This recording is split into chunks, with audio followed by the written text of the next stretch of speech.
그래서 우리가 3장 같이 또 말씀을 보기를 원합니다.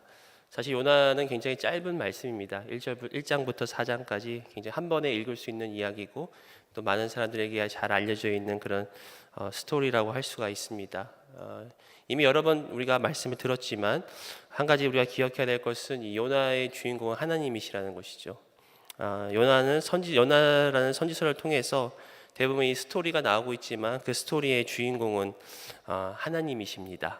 우리가 요나라는 인물을 배울 수가 있고 또 요나라는 인물이 어떻게 행했는지 우리가 알 수가 있지만 그 가운데 하나님이 주인공이 되셔서 하나님이 어떤 분이신지 또 하나님이 어떻게 역사하신지를 아는 것이 참 중요하다고 생각합니다. 제가 예전에 읽었던 책 중에 나와 있던 예화 중에 항상 제 마음을 항상 마음에 품고 있는 예화 중에 하나가 이렇게 어느 교단에서 이제 이렇게 목사님을 선출하는 그런 그런 고시를 했다고 합니다. 그 중에 하나가 이제 설교였는데 마침 그 설교의 본문이 욥기였습니다. 그래서 이 목사가 되기 위해서 준비하는 이제 강도사님들이 이제 설교를 열심히 했겠죠. 심사관 앞에서. 근데 그 중에 한 심사관이 그 설교를 마친 후에 그 강도사님에게 물어봅니다. 욥기의 주인공이 누구라고 생각하십니까? 그래서 그 설교를 마친 강도사가 당연히 욥이죠라고 얘기를 했습니다. 그랬더니 심사관이 그러니까 당신 설교가 그거밖에 안 된다고. 욥기의 주인공은 하나님이시라고. 근데 그 간단한 그 예화가요. 항상 제가 말씀을 묵상하거나 또 설교를 할 때 마음 가운데 항상 이렇게 생각하고 있습니다. 아, 그렇지. 하나님이시지. 어떻게 보면 우리 교회 성도님들은 이미 다 알고 계시죠. 그렇죠? 우리가 항상 큐티 알바할 때마다 묵상할 때마다 하나님은 누구신가를 늘 바라보고 있지 않습니까? 그래서 이 요나의 그 스토리 뒤에 계시는 하나님을 다시 한번 우리가 발견하기 원하고 또 그 하나님을 통해서 더욱더 하나님과 가까워지는 저와 여러분들이 되었으면 좋겠습니다. 그래서 오늘 배울 수 있는 하나님은 누구신가? 첫 번째로 하나님은 끝까지 포기하지 않으신 분임을 우리는 알 수가 있습니다. 1절 보시면은 여호와의 말씀이 두 번째로 요나에게 임하니라 이르시되, 하나님께서는 처음에 요나를 부르실 때도 말씀하셨고 또 요나가 물고기 뱃속에 들어갔다가 다시 나와서 이제 3장에 시작할 때도 다시 한번 하나님께서 요나에게 말씀으로 임하십니다. 여러분 잘 알고 있지만 요나는 하나님께 불순종하여서 니느웨가 아닌 다시스로 향하고 있었습니다. 그리고 다시스를 향한 배가 풍랑을 맞게 되자 요나가 자신의 죄를 인정하고 또 바다에 빠지게 됩니다. 그리고 그곳에서 물고기를 만나고 또 3일 만에 물고기 뱃속에서 다시 나오게 된 것을 우리가 알 수가 있지요. 특별히 우리 어제 묵상했던 그 요나서 2장을 보면은 전체적으로 요나의 그 기도문이 나옵니다. 그가 어떻게 하나님께 감사 기도를 드리고 또 어떻게 하나님께 돌이킨 것 같은 그런 이제 기도를 드리는데 재미있는 것은 그 2장 10절에 보시니까 여호와께서 그 물고기에게 말씀하심에 요나를 육지에 토하니라라고 성경을 기록하고 있습니다. 즉 이 3일 후에 그 물고기에게도 말씀하신 분이 바로 하나님이시죠. 그러니까 하나님께서는 말씀으로 천지를 창조하셨고 하나님께서는 말씀으로 하나님의 사람들을 세우셨고 또한 예수님께서도 마찬가지로 말씀으로 자연을 다스리고 풍랑을 잠재우시고 모든 것이 다 하나님의 그 말씀과의 그 접촉을 통해서 이루어지는 것을 우리가 알 수가 있습니다. 그래서 하나님은 끊임없이 우리에게 말씀하시는 분이시고 우리는 항상 하나님과의 그 말씀과의 그 접촉을 통해서 우리는 주의 뜻을 알아야 한다는 것이죠. 우리 어제 강 목사님께서도 이 접촉에 대한 말씀을 많이 해주셨는데 우리가 접촉하기 위해서는 어떻게 해야 된다고요? 가까이 가야 된다는 것이죠. 그러니까 말씀을 늘 가까이 하고 또 말씀을 듣는 자리를 늘 가까이 할 때 우리가 하나님의 뜻을 발견하고 또 그 가운데서 부어주시는 그런 하나님의 은혜를 우리가 경험할 수 있습니다. 그래서 요나를 통해서 다시 한번 말씀하시는 주님, 특별히 이 말씀의 가운데서는 니느웨를 포기하지 아니하시고 특별히 요나를 통해서 니느웨에게 복음을 선포하게 하시는 그런 하나님의 말씀을 우리가 기억할 수가 있습니다. 2절을 보시면은 일어나 저 큰 성읍 니느웨로 가서 내가 내게 명한 바를 그들에게 선포하라 신지라. 하나님께서 요나에게 다시 나타나셔서 또 요나에게 말씀을 하시죠. 너는 다시 저곳으로 가라. 큰 성읍 니느웨로 가서 내가 명한 바를 그들에게 선포하라 라고 말씀을 하십니다. 하나님은 지금 요나에게 다시금 기회를 주고 계십니다. 우리가 많이 들었지만 요나는 참 특별한 인물이죠. 굉장히 민족주의자이면서 굉장히 용감하면서 또 하나님께 따지기도 하고 하나님께 짜증내기도 하고, 우리 강 목사님이 토요일 날 말씀하셨는데 하나님과 맞짱을 뜰 정도로 굉장히 용감하고 좀 그런 사람입니다.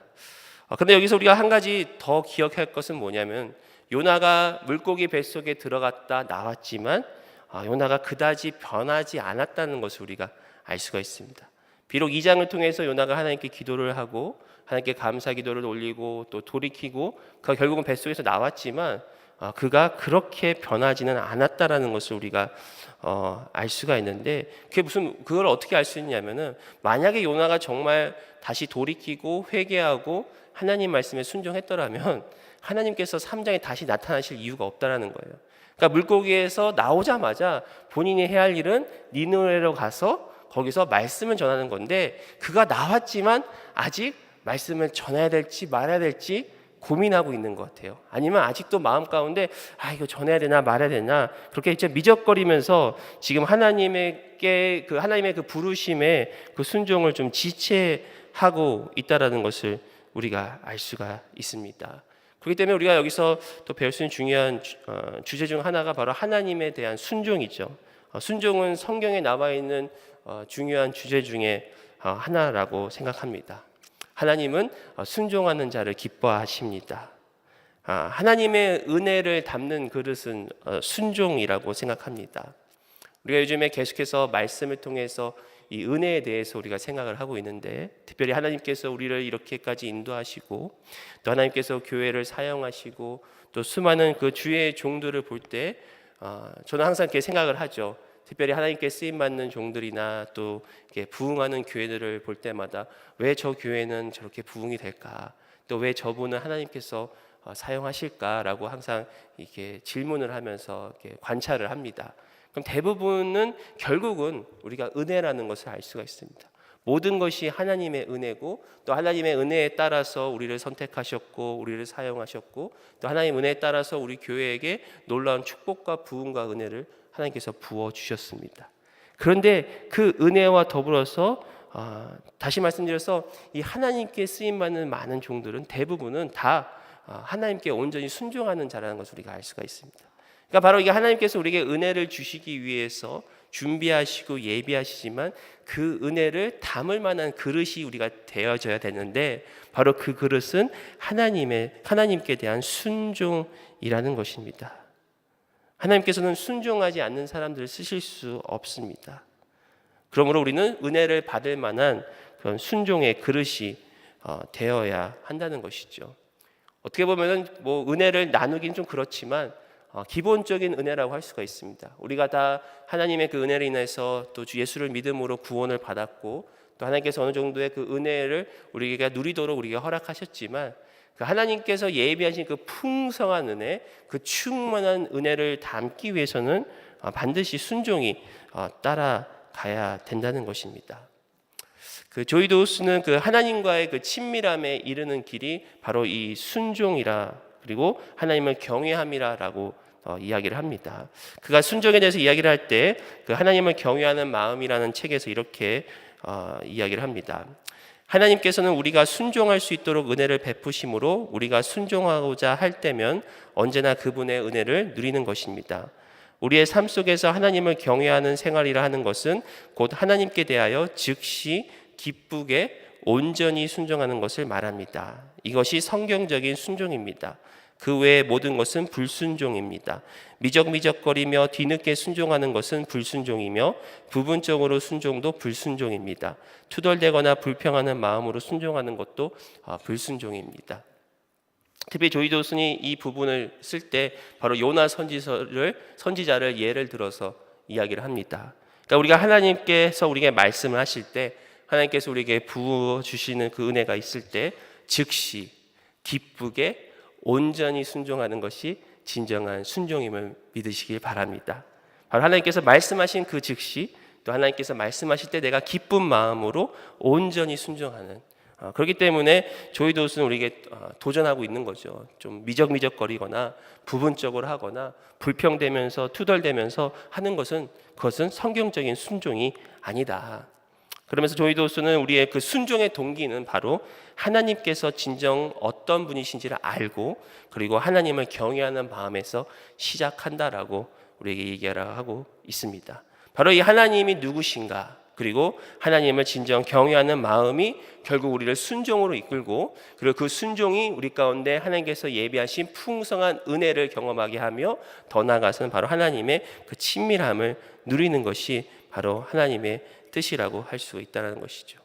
그런데 요나는 그렇지 못한 모습을 아직도 우리에게 보여주고 있습니다. 조금 더 자세히 보시면 3절과 4절 보시면은 요나가 여호와의 말씀대로 일어나서 니느웨로 가니라. 니느웨는 사흘 동안 걸을 만큼 하나님 앞에 큰 성읍이더라. 4절, 요나가 그 성읍에 들어가서 하루 동안 다니며 외쳐 이르되 40일이 지나면 니느웨가 무너지리라 하였더니.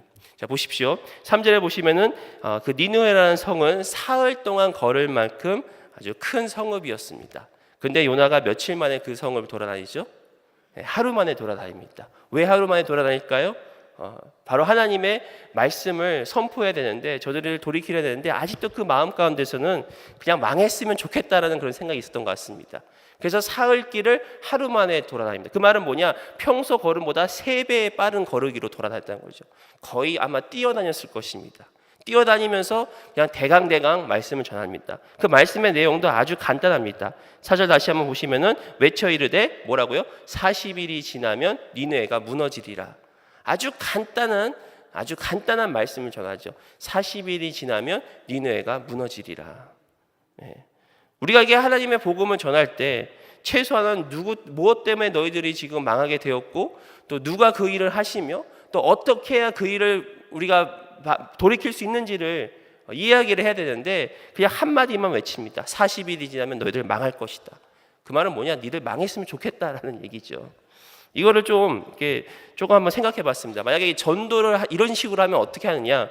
결국 뭐라고 얘기하는 거냐면 당신 죽으면 지옥 갑니다. 딱 이 한마디 하는 거예요. 돌아다니면서. 당신 죽으면 지옥 갑니다.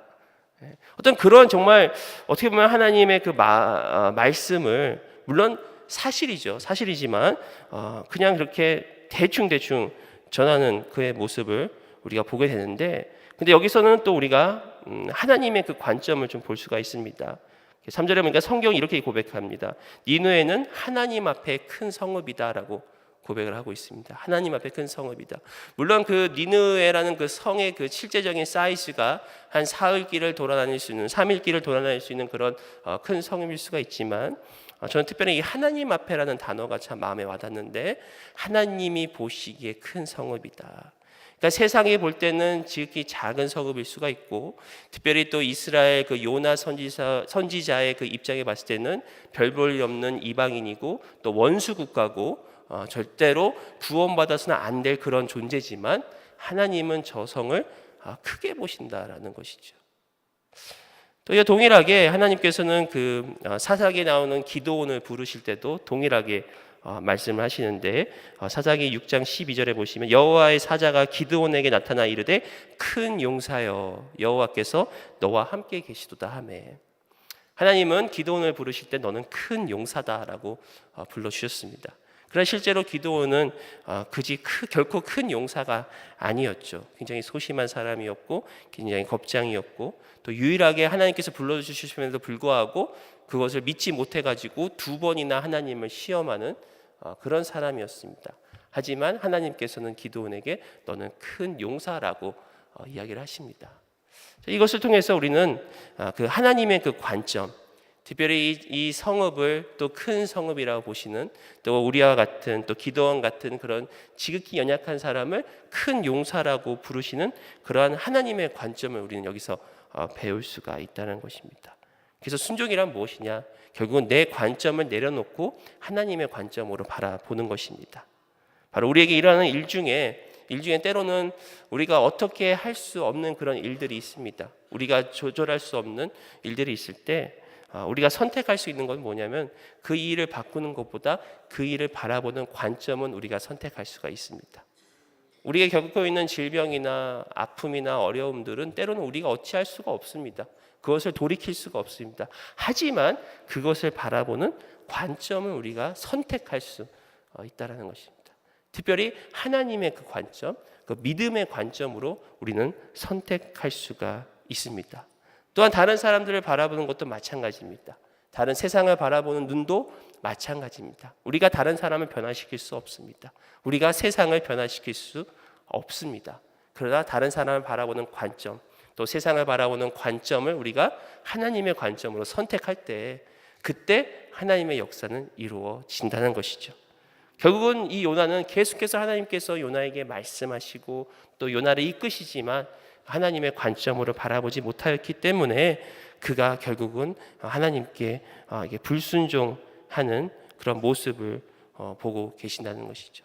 특별히 어떻게 보면 이 순종은 불순종보다도 못한 순종이라고도 할 수 있겠습니다.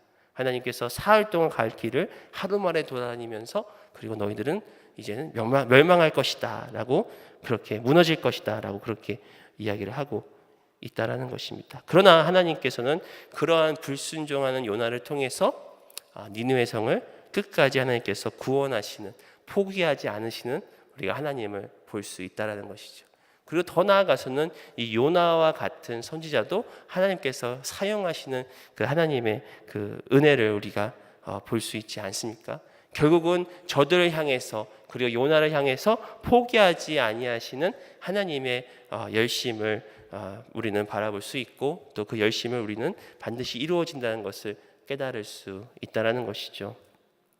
이것을 통해서 다시 한번 이렇게 마음의 위로가 되는 것은, 어떻게 보면 저도 요나와 같은 사람이고, 또 우리 모두가 참 하나님 앞에 섰을 때 결코 자신 있게 내놓을 수 있는 것은 아무것도 없지 않습니까?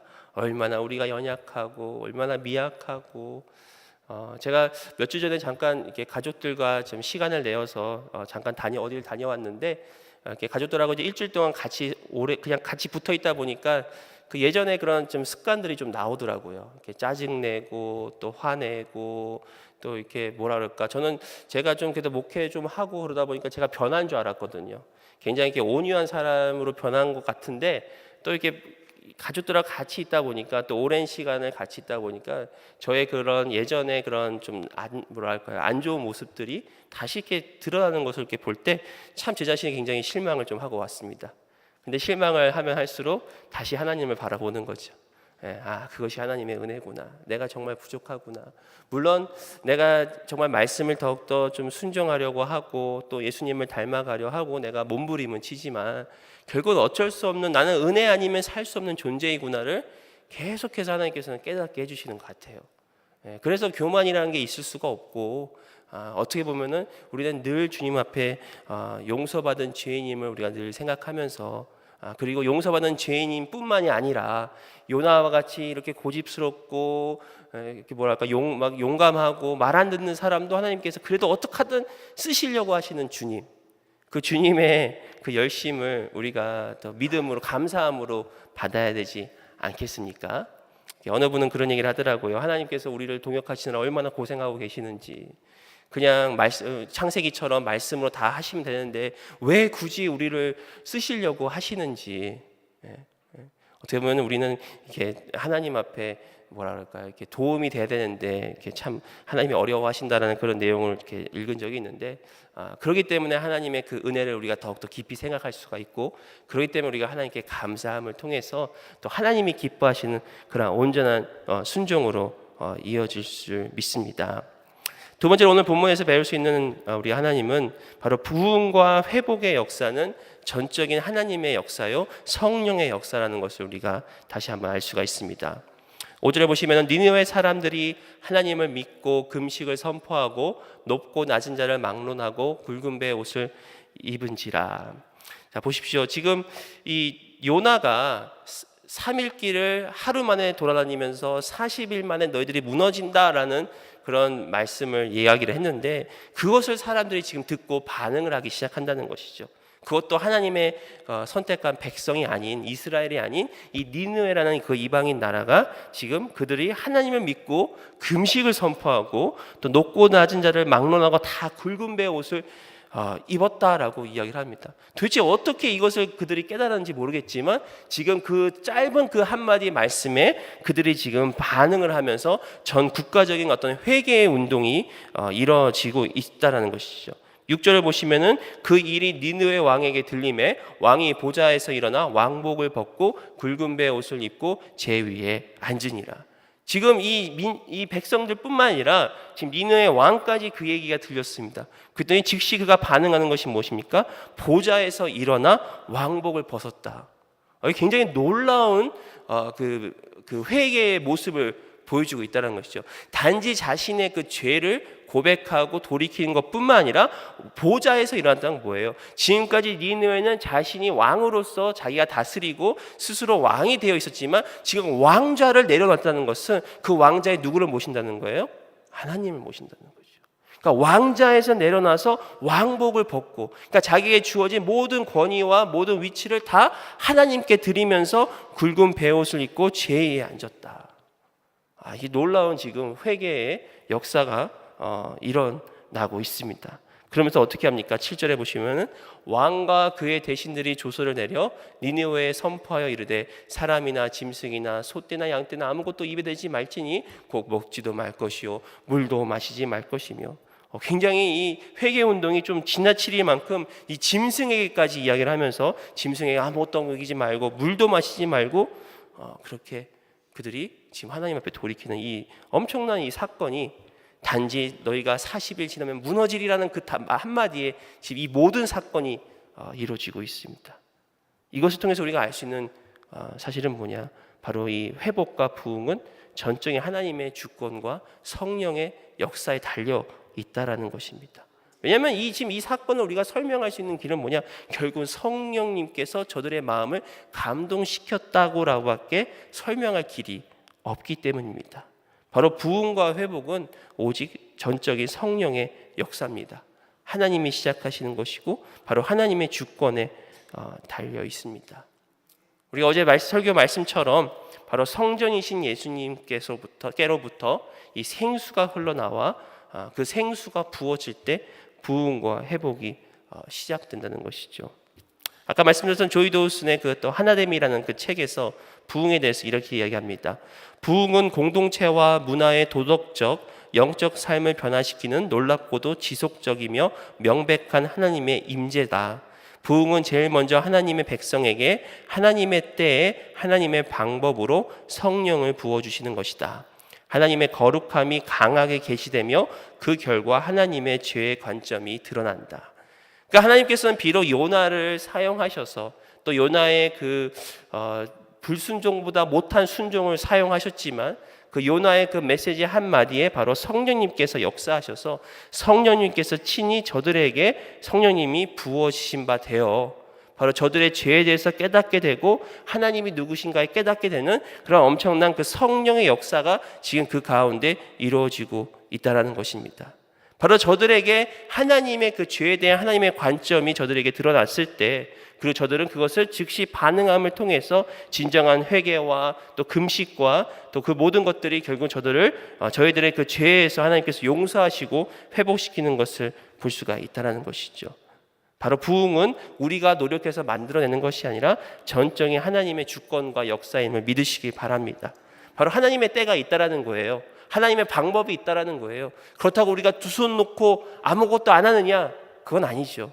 우리가 끊임없이 기도하면서 하나님의 얼굴을 구하면서 우리가 기다릴 때 하나님께서 친히 역사하심을 믿으시기 바랍니다. 예전에 릭 워렌 목사님이 요즘같이 어지러운 이 혼탁한 시대에 우리가 정말 바라야 될 것은 하나님의 부흥이다라고 이야기를 하신 것을 제가 직접 들은 적이 있습니다. 어떻게 보면 우리가 아무리 노력을 하고 아무리 사회를 개혁하고 어떤 사회 정의를 교회에서 실현한다고 해도 결국 하나님의 그 임재가 이 땅 가운데 머물 때 하나님께서 부흥과 회복을 이 땅 가운데 일으키실 때 진정으로 이 땅은 하나님 나라로 회복됨을 믿습니다. 그런데 그것은 우리가 어떻게 해서 이루어내는 것이 아니라 바로 하나님의 전적인 뜻과 계획과 시간 안에 있다라는 것이죠. 그래가지고 실제로 미국의 영적인 대각성 운동들이 막 일어날 때 그 어떤 하나님의 그 주권적인 하나님의 역사로 온 세계가 다 하나님의 그 영적인 대각성이 일어나고 있는데 그 후에 어떤 신학자들이나 목사님들은 그 운동을 계속해서 하기 위해서 몸부림을 쳤습니다. 그게 어떤 부흥 운동이라고 할 수가 있죠. 하지만 그 부흥 운동은 실제로 큰 열매를 맺지 못했습니다. 왜냐하면 하나님의 주권적인 역사 안에 어떻게 보면 맞지 않았기 때문이죠. 그래가지고 우리가 항상 아직도 생각나는 게 우리가 그 1907년 그 평양 대부흥을 많이 이야기하지 않았습니까? 그리고 2007년도에 교회에서 엄청난 다시금 부흥을 주소서라고 많은 그런 기도 모임과 운동들을 했는데 어떻게 보면 우리가 한 가지 좀 간과한 것은 하나님의 그 때와 하나님의 방법을 우리가 좀 이렇게 알지 못하지 않았나 그런 생각이 좀 듭니다. 바로 하나님께서는 하나님의 그 주권적인 그 은혜 가운데 이러한 모든 것을 일으켜 주신다는 것이죠. 근데 우리가 그렇게 하나님을 기다릴 때 이 말씀 가운데 놀라운 것은 뭐냐면 하나님이 열면 닫을 자가 없고 하나님이 닫으면 열 자가 없다라는 것입니다. 저렇게 강팍한 니느웨, 하나님 말씀을 한 번도 듣지 못했던 니느웨도 하나님께서 하늘 문을 여시니까 그들이 온 백성들이 왕이 왕자에서 내려놓으면서까지 그렇게 하나님 말씀에 반응하는 모습을 보고 있지 않습니까? 이런 어떤 부흥과 회개와 회복의 역사가 우리가 살고 있는 이 땅 가운데 또 우리가 살고 있는 이 시대 가운데 일어나기를 소원합니다.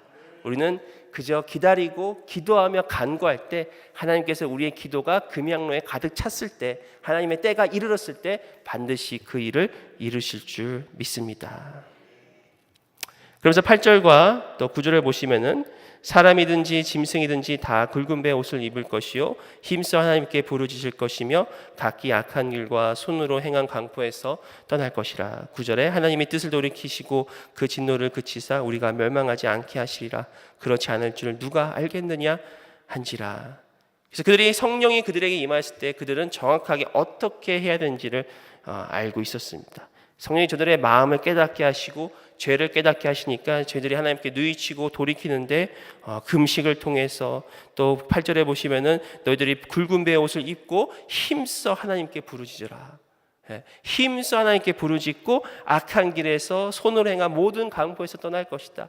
그러니까 단지 저들이 하나님께서 죄를 뉘우치도록 깨닫게 하셨을 때 그것을 뉘우친 것으로 끝난 것이 아니라 실제로 금식을 통해서 굵은 배옷을 입고 하나님께 힘써 부르짖으며 그리고 악한 길과 손으로 행한 모든 강포에서 떠나는 그 말씀, 즉 역대하 7장 14절 너무 잘 아시는 말씀이죠. 내 이름을 일컫는 내 백성이 그들의 악한 길에서 떠나 스스로 낮추고 기도하여 내 얼굴을 찾으면 내가 하늘에서 듣고 그들의 죄를 사하고 그들의 땅을 고칠지라. 그들의 죄를 사하고 그들의 땅을 고칠지라. 우리 어제 설교의 말씀에도 들었잖아요. 그 땅이 지금 사단이 지배하는 이 땅을 하나님께서 온전히 고쳐줄 것이다. 온전히 회복시켜 줄 것이다. 그것이 무엇입니까? 악한 길에서 떠나 스스로 낮추고 기도하고 하나님의 얼굴을 찾을 때 그 일이 이루어진다라고 하나님께서 말씀으로 약속하셨는데 그 말씀을 지금 이스라엘 백성이 아닌 이 니느웨의 백성들이 지금 그 말씀을 그대로 실행하고 있다는 것이죠. 이게 놀라운 어떤 하나님의 역사를 우리가 보고 있지 않습니까? 그러면서 마지막으로 우리가 배울 수 있는 교훈은 바로 하나님은 열방이 주님께 돌아오는 것을 기뻐하신다는 것이죠. 10절에 보시면은 하나님이 그들이 행한 것 곧 그 악한 길에서 돌이켜 떠난 것을 보시고 하나님의 뜻을 돌이키사 그들에게 내리라고 말씀하신 재앙을 내리지 아니하시라. 하나님은 이 니느웨 백성을 또 선택하셔서 그들에게 요나로 하여금 말씀을 선포하게 하시고 또 그들에게 성령을 부어주심 통해서 그들이 하나님의 말씀대로 돌이킵니다. 그랬을 때 하나님께서는 그들에게 내리려고 하셨던 그 재앙을 내리지 않는 것을 알 수가 있습니다. 바로 하나님은 이러한 악인들이라고 할 수 있죠. 악인들과 이방인들이 주님께 돌아오는 것을 기뻐하십니다. 에스겔 33장 11절에 보시면 너는 그들에게 말하라. 주 여호와의 말씀이니라. 나의 삶을 두고 맹세하노니 나는 악인이 죽는 것을 기뻐하지 아니하고 악인이 그의 길에서 돌이켜 떠나 사는 것을 기뻐하노라. 이와 같이 하나님께서는 바로 열방을 구원하시고 또 열방이 주님께 돌아오기를 기뻐하신다는 것입니다. 그러나 이스라엘 민족은 요나는 그러한 하나님의 뜻을 알지 못했다는 것이죠. 실제로 하나님께서 아브라함을 창세기 12장에 부르실 때도 동일하게 말씀하셨습니다. 내가 너희를 큰 민족을 이루게 하리라. 그럼을 통해서 너희들이 열방이 너로 하여금 복을 받을 것이다. 바로 하나님께서 아브라함을 부르시고 또 이스라엘 민족을 번성케 하시고 그들을 축복하신 그 진정한 목적은 뭐냐? 바로 열방이 그들로 하여금 복을 얻기 위해서, 바로 열방이 그대로 하여금 주님께 돌아옴이 바로 하나님의 그 온전한 계획이요 하나님의 그 뜻이었다는 것입니다. 그렇기 때문에 열방을 향한 하나님의 마음을 우리도 동일하게 갖기를 원합니다. 요즘에는 좀 그렇지 않지만 예전에는 우리가 일본에 선교한다 그러면 좀 마음이 어려운 분들이 있었어요, 그렇죠? 또 요즘 같이 이게 북한이 계속해서 우리 조국을 위협할 때 또 북한을 우리가 사랑해야 된다, 북한을 위해서 기도해야 된다. 또 심지어 어떤 분은 김정은을 위해서 우리가 기도해야 된다라고 얘기를 할 때 마음에 아마 불편한 분들이 좀 계실 수도 있어요, 그렇죠? 그럴 것 같아요. 그리고 우리 어떤 역사 가운데 참 우리에게 많은 아픔과 슬픔을 안겼던 그 나라들, 하지만 우리는 그들에게도 복음을 전해야 될 책임이 있다는 것이죠. 그들을 품고 기도해야 할 그 하나님의 그 마음이 우리 가운데 있다는 것입니다. 오히려 하나님 우리에게 그렇게 말씀하시죠. 너희들이 아니면 누가 가냐? 가장 옆에 있는 너희들이 아니면 누가 저를 향해서 가냐?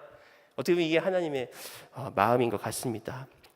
이렇게 말씀을 좀 묵상하면서 예전에 들었던 어느 선교사님의 그 이야기가 좀 생각이 났습니다. 카자흐스탄을 섬기셨던 어떤 선교사님 부부가 계셨습니다.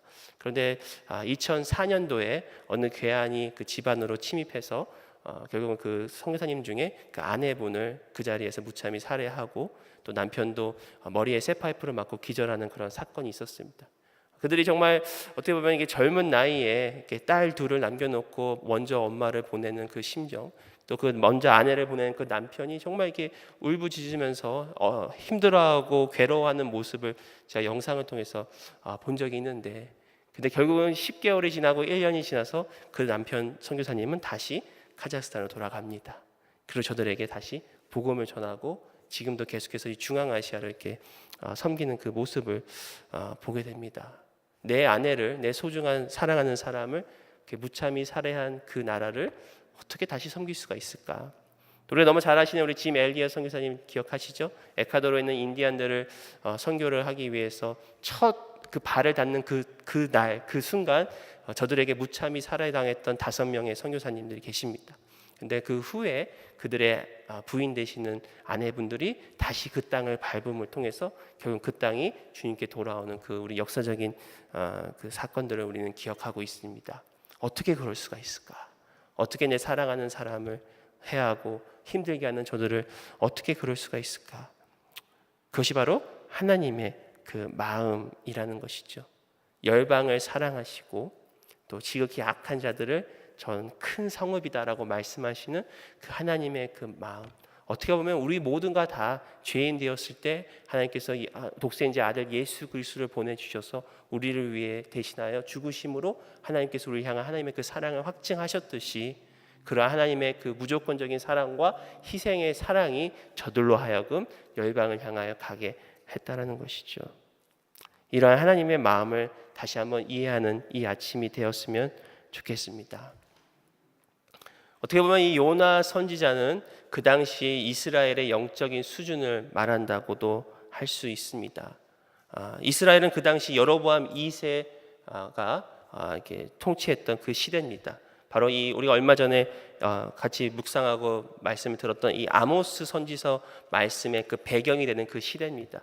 그들이 경제적으로는 부유하고 또 나라적으로는 큰 힘을 가졌지만 영적으로는 타락하고 하나님의 말씀을 떠나고 하나님의 그 공의를 잃어버렸던 그 시대를 지금 요나가 살고 있습니다. 그러니까 그들은 지극히 민족주의고 스스로 잘났다고 이야기를 하는 그 시대에 하나님은 이 요나를 통해서 말씀하시고자 하는 것이 바로 하나님께서 지금 이스라엘이 하나님께 불순종하고 영적으로 혼탁할 그때에 하나님은 열방을 사랑하시고 오히려 열방 가운데 열방이 하나님을 알지 못했음에도 불구하고 그들이 하나님의 말씀, 그들에게 성령이 부어졌을 때 그들이 하나님의 말씀을 붙잡고 하나님께 회개하고 하나님께 돌이키는 그 모습을 통해서 결국은 이 모든 이스라엘과 모든 열방의 나라들의 통치자는 우리 하나님이시고, 그리고 모든 것이 결국은 하나님의 주권과 성령의 역사라는 것을 어떻게 하면 보여주시고자 한 게 아닐까 그런 생각을 합니다.